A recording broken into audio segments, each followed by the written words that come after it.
Par to, kā izvēlēties zāģirbu, mēs noskaidrojām, bet kā viņas kopj?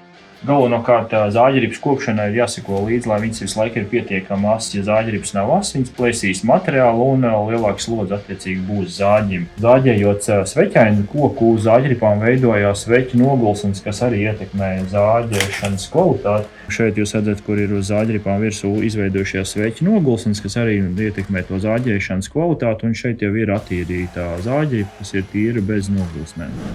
Cik viņas bieži vajag asināt? Asināšana būs atkarīgs no zāģirības noslodzes, bet zāģēšanas to asumu ietekme arī, ja ir nepareizi izvēlēts zāģirības materiālam, tad arī zāģējot, pieņemsim, ar masīvu koku zāģirību, zāģēsiet laminātu, zāģirība atgriezīsies ātrāk. Tātad, ja sāk plēst šķiedru, tad zāģirība ir neas un viņi ir jānodod uz asināšanu. Pats to arī var izdarīt? Pats to diez vai varēs izdarīt, jo zāģirības tiek asināts speciālā stendā, kur iestatīja attiecīgi zāģi, zobu leņķi.